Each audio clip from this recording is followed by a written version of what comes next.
Hello दोस्तों, नमस्कार। मेरे YouTube चैनल में आप लोगों का स्वागत है। हम लोग पढ़ रहे हैं राजनीतिक विचारक। राजनीतिक विचारक में हमारा जो चल रहा है प्लेटो का सिद्धांत चल रहा है। 2 वीडियो आ चुके हैं, शायद आप लोग देख भी चुके होंगे, और अगर नहीं देखे हैं तो प्लीज जाके जरूर देखिएगा और चैनल को मेरे लिए शेयर जरूर करिएगा। तो चलिए वीडियो स्टार्ट करते हैं। कल हमने एक मिस्टेक की थी, उसमें हमने बोला है कि जो है प्लेटो का जन्म 498 ईसा पूर्व में होता है, जो बिल्कुल गलत है। प्लेटो का जन्म जो होता है वह 428 ईसा पूर्व में होता है। कब होता है? 428 ईसा पूर्व में होता है। तो कल हम लोगों ने क्या देखा था? प्लेटो का शिक्षा सिद्धांत देखा था। लेकिन चलिए थोड़ा हम लोग जो है एक नजर डाल लेते हैं मोस्ट इम्पोर्टेंट पॉइंट्स पर। तो हमने बताया प्लेटो का जन्म जो 498 हमने बोला है बिल्कुल गलत है। आप लोग वहां अपने नोट्स में लिख लीजिएगा 428 ईसा पूर्व में प्लेटो का जो है जन्म होता है और इनकी मृत्यु होती है 347 ईसा पूर्व में। और जन्म स्थान इनका क्या था? एथेंस था। यहाँ तक आप लोग समझ गए होंगे। और फिर मैंने बताया था कि इनका बचपन का नाम क्या था? एरिस्टोक्लीस था, जिसका अर्थ होता है बहुत अच्छा और प्रसिद्धि, बहुत अच्छा या प्रसिद्धि। प्लेटो को जो है मानकीय राजनीतिक सिद्धांत का जो है जनक माना जाता है, या राजनीतिक दर्शन का जनक भी बोला जाता है। अगर क्वेश्चन पूछा गया कोई भी मानकीय राजनीतिक सिद्धांत या राजनीतिक दर्शन, तो एक ही है। इसका जनक किसे माना जाता है? प्लेटो को माना जाता है। हमने बताया था कि जब प्लेटो का जन्म जो है 428 ईसा पूर्व में होता है, तब जो है एथेंस और स्पार्टा के मध्य भयंकर युद्ध चल रहा था। और यह युद्ध लगातार कितने वर्ष तक चला था? लगातार 28 वर्ष तक चला था। और इसमें जो है क्या हो जाता है? एथेंस का पतन हो जाता है। प्लेटो के गुरु सुकरात थे, और प्लेटो ने जो है अपने जीवन काल में 2 असफल सरकार देखी थी। पहला जो है 30 लोगों की सरकार, दूसरा जो है लोकतांत्रिक सरकार। 30 लोगों की सरकार में जो इनके गुरु सुकरात थे, उन पर यह आरोप लगाया गया था कि जो है सुकरात एथेंस के युवाओं को पथभ्रष्ट कर रहे हैं। और दूसरा जो सरकार थी लोकतांत्रिक सरकार, उसमें जो है आरोप लगता है कि अपवित्रता और अनैतिकता के अभियोग में जो है सुकरात को जहर का प्याला पिला दिया जाता है, और जिससे जो है सुकरात की मृत्यु हो जाती है। जब सुकरात की मृत्यु हो जाती है, तब जो है प्लेटो को बहुत दुख होता है, और प्लेटो जो है एथेंस को क्या करते हैं? छोड़ देते हैं। जब प्लेटो एथेंस को छोड़ देते हैं और लगातार जो है 11 वर्ष तक क्या करते हैं? भ्रमण करते हैं। 11 वर्ष के बाद जो है प्लेटो फिर एथेंस आते हैं, और एथेंस में आकर सबसे पहले उन्होंने एक शिक्षण संस्थान खोला, और उसका नाम रखा अकादमी। क्या नाम रखा? अकादमी। और अकादमी के जो है मुख्य गेट पर या मुख्य दरवाजे पर उन्होंने लिखाया कि जिस व्यक्ति को गणित ना आती हो वह अकादमी में प्रवेश ना करे। इसके बाद जो है हम लोगों ने देखा था कि जो है स्पार्टा की शिक्षा पद्धति और एथेंस की शिक्षा पद्धति। तो चलिए हम लोग एक बार फिर से जो है रिवीजन कर लेते हैं थोड़ा।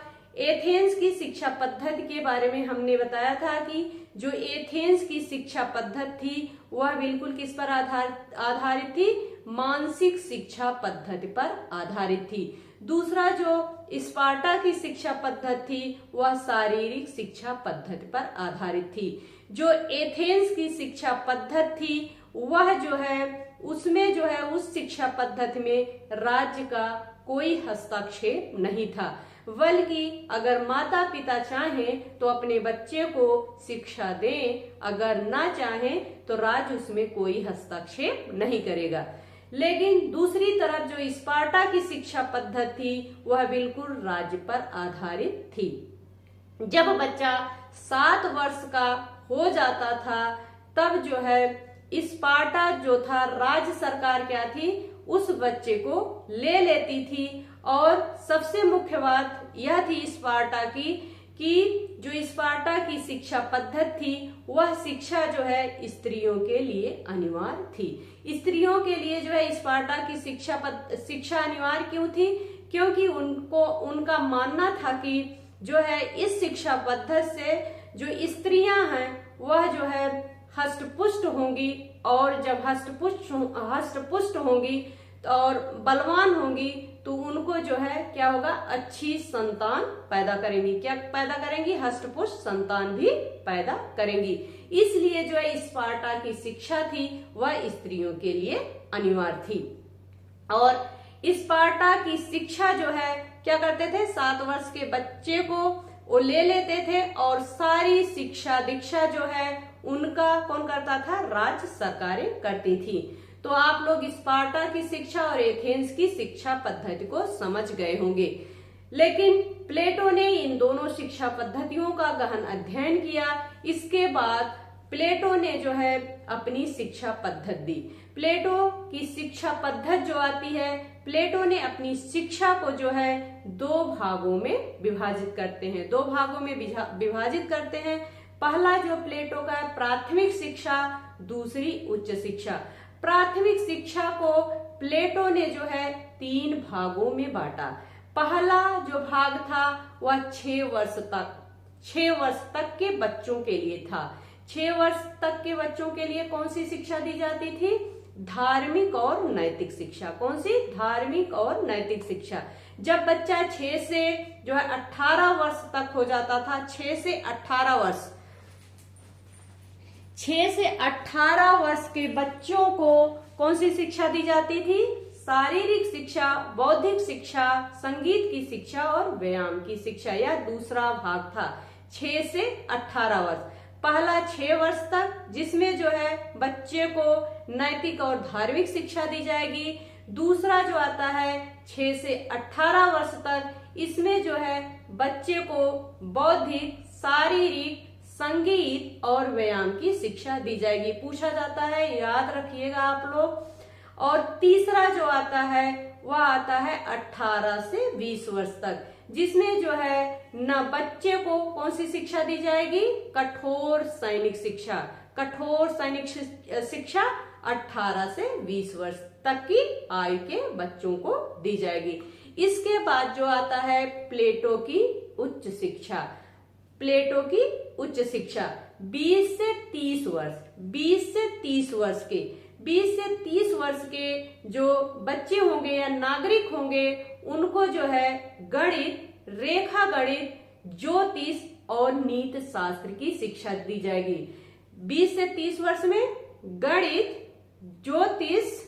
गणित, रेखा गणित, ज्योतिष और नीति शास्त्र की शिक्षा दी जाएगी।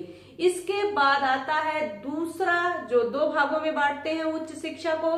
प्रथम आता है 20 से 30 वर्ष, दूसरा आता है 30 से 35। 30 से 35 साल के जो नागरिक होंगे उनको कौन सी शिक्षा दी जाएगी?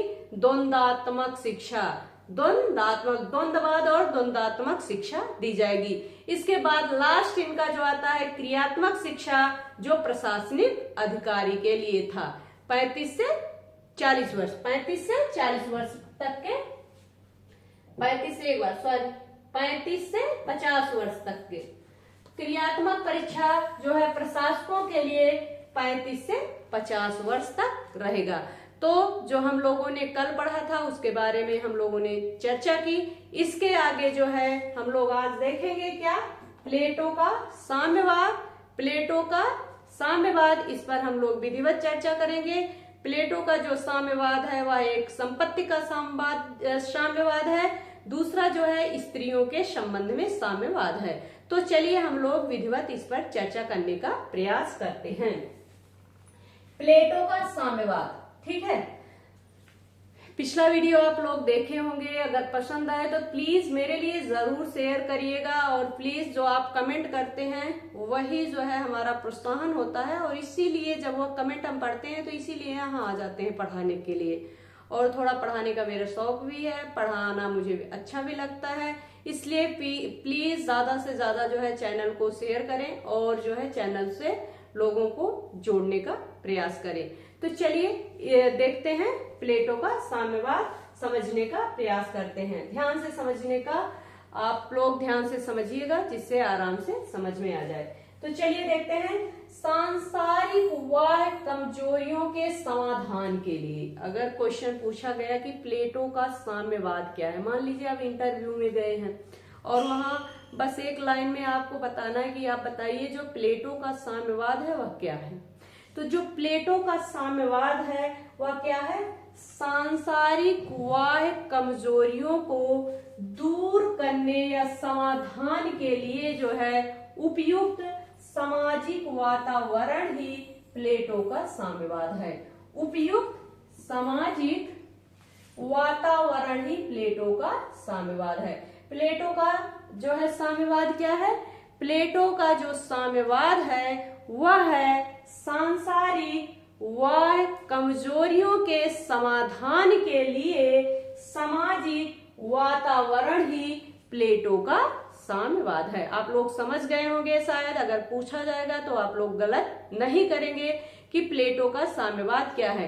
प्लेटो का साम्यवाद क्या है? प्लेटो का साम्यवाद जो है वह सांसारिक वाह कमजोरियों के समाधान के लिए उपयुक्त सामाजिक वातावरण ही प्लेटो का साम्यवाद है। इसमें 2 पॉइंट आपको तोड़ के समझना है। चलिए हम लोग एक बार इसको समझ लेते हैं। पहला पॉइंट होगा सांसारिक वाह कमजोरियों के समाधान। सांसारिक वाह कमजोरियों के समाधान पहला पॉइंट हो गया। दूसरा हो गया उपयुक्त सामाजिक वातावरण। उपयुक्त सामाजिक वातावरण ही प्लेटो का साम्यवाद है। आप लोग समझ गए होंगे। आगे बढ़ते हैं। प्लेटो के साम्यवाद व्यवस्था जो है राज्य के 2 अल्पसंख्यक वर्गों के लिए थी। अगर क्वेश्चन पूछा गया कि प्लेटो का साम्यवाद किसके लिए था, सिंपल सा, प्लेटो का साम्यवाद किसके लिए था, तो प्लेटो का साम्यवाद किसके लिए था? शासक वर्ग के लिए और सैनिक वर्ग के लिए था। किसके लिए? प्लेटो का साम्यवाद जो है शासक वर्ग और सैनिक वर्ग के लिए था।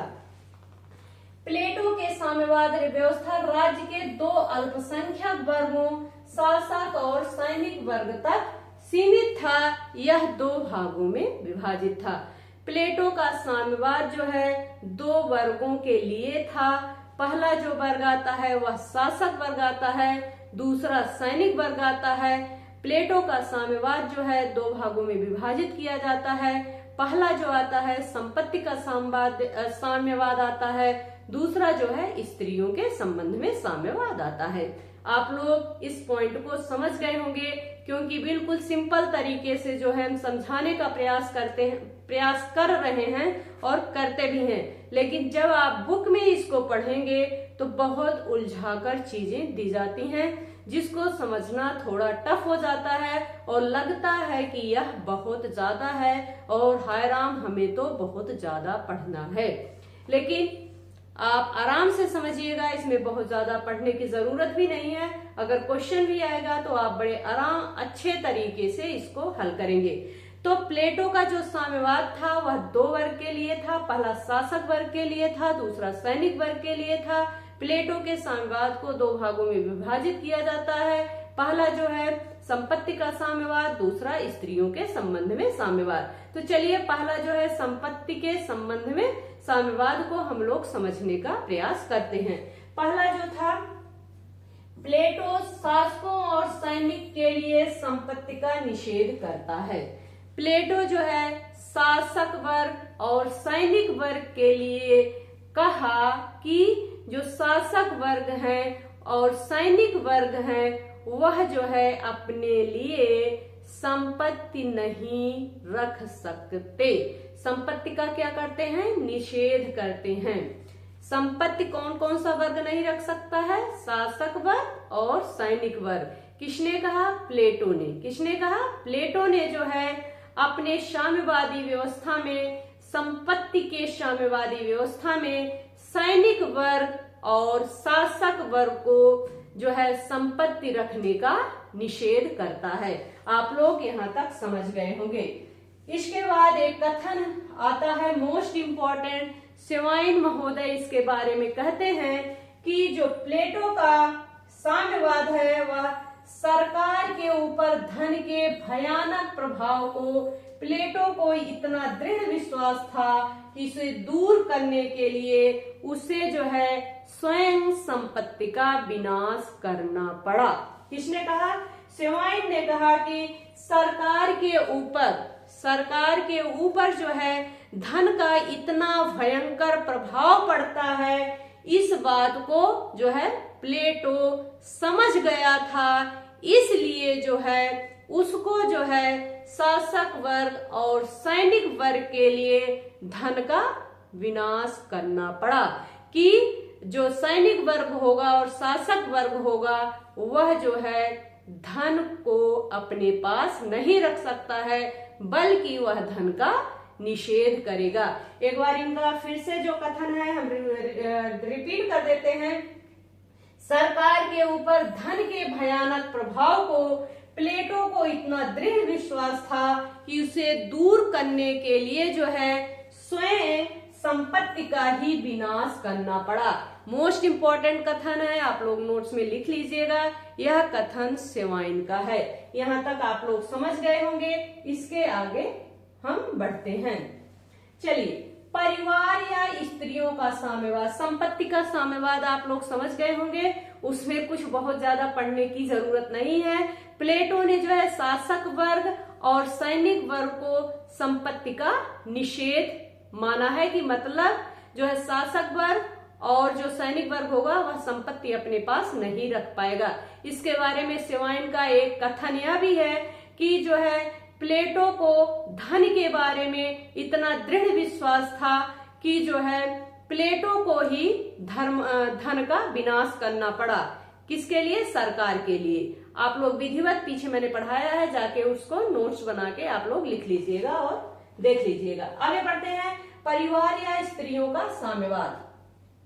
प्लेटो ने अभिभावक गण निषेध करने के साथ साथ निजी परिवार का त्याग कर सारे राज्य को अपना बृहद परिवार मानने के लिए कहा। कौन कहा? प्लेटो ने अभिभावक गण निषेध।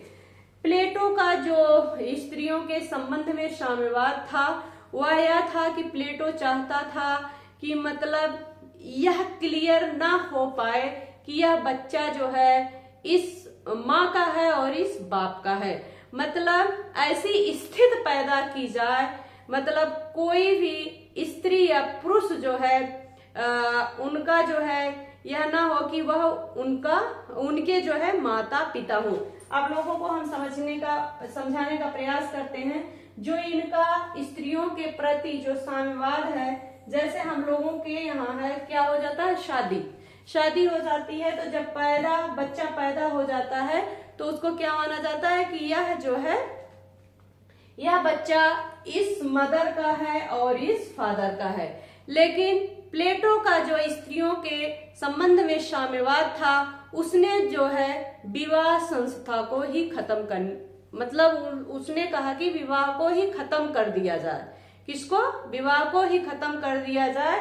और जब बच्चा पैदा हो तो यह क्लियर ना हो कि किस माता का है और किस पिता का है, लेकिन उस बच्चे का पालन पोषण सभी पुरुष और सभी स्त्रियां जो है मिलकर करें। अगर ऐसा करते हैं तो जो शासक वर्ग होगा और सैनिक वर्ग होगा ना उसे जो है किसी बच्चे से अधिक प्रेम होगा। जैसे मैं मानू कि यह मेरा बच्चा नहीं है तो मुझे उससे लगाव तो होगा, बच्चा है, लेकिन उतना ज्यादा लगाव नहीं होगा। तो इस तरीके से लगाव भी खत्म हो जाएगा और जो स्त्री और पुरुष होंगे उनको धन की भी जरूरत नहीं पड़ेगी कि वह अपने वंश के लिए या अपने बच्चे के लिए ढेर सारा धन इकट्ठा करे। इसलिए जो है प्लेटो जो है परिवार को समाप्त कर देना चाहता था और प्लेटो चाहता था कि जो शासक वर्ग हो और सैनिक वर्ग हो सारे राज्य को अपना परिवार माने। शायद आप लोग समझ गए होंगे, अगर नहीं समझे हैं तो प्लीज कमेंट करके जरूर बताइएगा।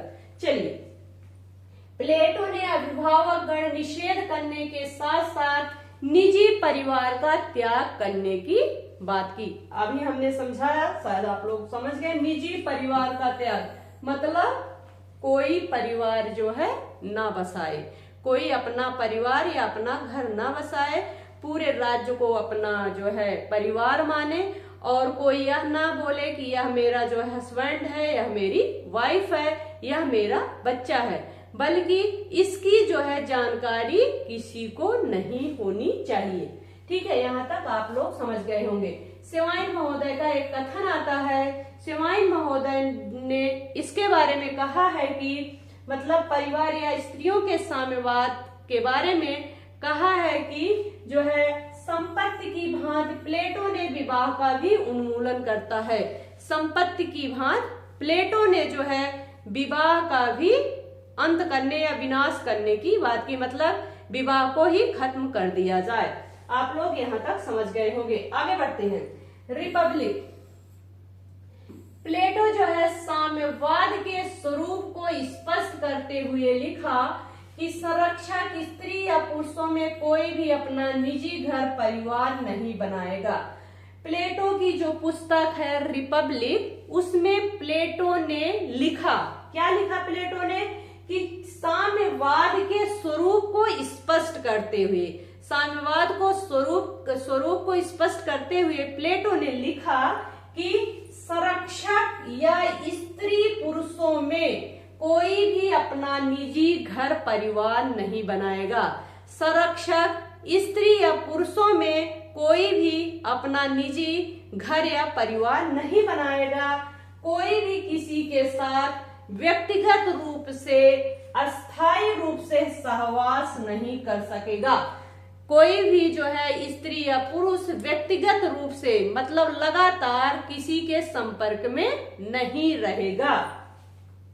शासक स्त्रियां शासक पुरुषों के समान रूप से पत्नियां होंगी।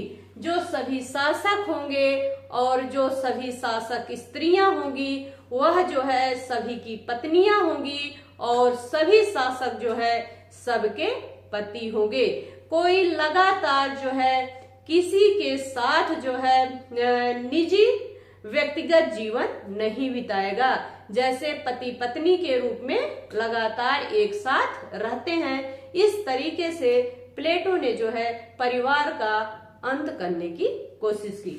आप लोग यहाँ तक समझ गए होंगे। यही जो है इनका परिवार या स्त्रियों का साम्यवाद था।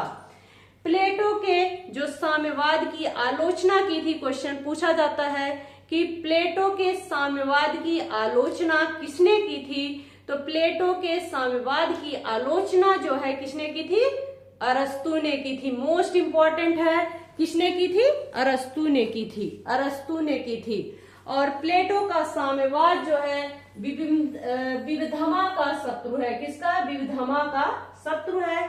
इसके बाद जो है हम लोग कल पढ़ेंगे प्लेटो का न्याय सिद्धांत। शायद आप लोगों के समझ में आ गया होगा प्लेटो का साम्यवाद क्या है। स्त्रियों के संबंध में और संपत्ति के संबंध में प्लेटो जो है शासक और सैनिक वर्ग के लिए संपत्ति का भी निषेध करता है, और शासक और सैनिक वर्ग के लिए जो है परिवार का भी निषेध करता है। यही इनका साम्यवाद है। तो प्लीज अगर वीडियो पसंद आए तो मेरे लिए एक शेयर, सब्सक्राइब, लाइक और प्लीज कमेंट जरूर करिएगा, नहीं तो फिर चैनल समझिए बंद ही हो जाएगा। इसलिए प्लीज आप लोग, नहीं चैनल बंद नहीं होगा, चैनल चलता रहेगा। ये तो मैं मजाक कर रही हूँ, लेकिन मेरे लिए प्लीज कमेंट जरूर करिएगा। धन्यवाद।